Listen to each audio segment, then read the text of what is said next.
और शिक्षा माफिया को सीएम योगी की बड़ी चेतावनी, गलत करने पर संपत्ति जब्त होने की बात कही है योगी आदित्यनाथ ने। छात्रों के भविष्य से खिलवाड़ अगर किया गया तो कार्रवाई तय है, ये सीएम योगी आदित्यनाथ ने माफियाओं को सीधे तौर पर चेतावनी दी।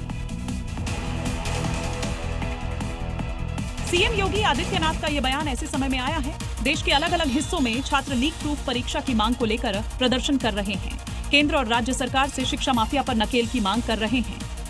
युवा के जीवन के साथ खिलवाड़ करने वाला कोई भी माफिया, वह नकल माफिया हो या किसी भी फील्ड का शिक्षा माफिया हो, अगर उसने किसी युवा के जीवन के साथ खिलवाड़ किया तो उसकी पूरी प्रॉपर्टी को जब्त करते हुए हम उसके खिलाफ बहुत सख्त कार्रवाई कर रहे हैं। सीएम योगी ने शिक्षा माफिया को वार्निंग देकर जता दिया है कि उनकी मंशा क्या है। यूपी में सरकार माफिया अपराधी और उनके अवैध साम्राज्य को लेकर काफी सख्त है। पहले अतीक की कब्जाई जमीन पर गरीबों के लिए आशियाना बनाया और अब युवा नीति के लिए प्रयागराज में माफिया विजय मिश्रा के अवैध साम्राज्य को ध्वस्त कर वहां शिक्षा की अलग जगाने की तैयारियों में जुट गई।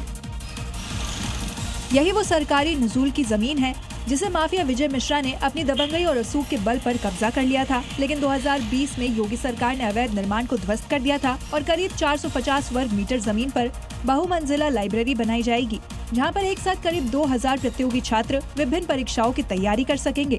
जैसे ही राजस्व विभाग से ग्रीन सिग्नल मिलेगा, अभ्युदय लाइब्रेरी का काम शुरू हो जाएगा। बता दें कि सीएम योगी एक ऐसी ही युवा नीति लाने वाले हैं जिसमें युवाओं की क्षमता को नई धार मिलेगी। मुख्यमंत्री योगी आदित्यनाथ ने विपक्ष पर युवाओं के मुद्दे पर राजनीति करने का आरोप लगाया है। उन्होंने कहा जब वो सत्ता में थे तब उन पर कई तरीके के आरोप लगातार लगाए जा रहे थे, लेकिन युवाओं के लिए लोगों ने कुछ भी नहीं किया।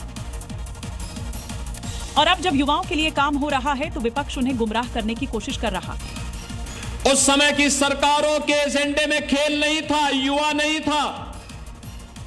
आज जो लोग युवा युवा करके चिल्ला रहे हैं, युवा इनके एजेंडे में कभी नहीं था।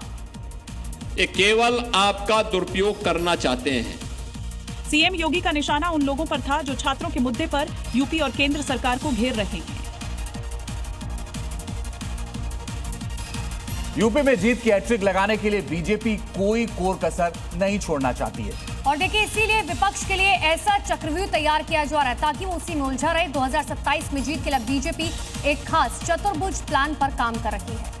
इस प्लान के तहत बीजेपी ने सहयोगी दलों की मदद से अपने लिए एक ऐसा कवच तैयार किया है जिसको भेदना विपक्ष के लिए टेढ़ी खीर होगा। 27 में फतेह के लिए तैयार इस चतुर्भुज प्लान को बीजेपी गेम चेंजर मान रही है। बीजेपी ने सहयोगी पार्टियों को आगे किया ताकि समाजवादी पार्टी बीजेपी से सीधे टक्कर लेने की जगह उसमें ही उलझी रहे।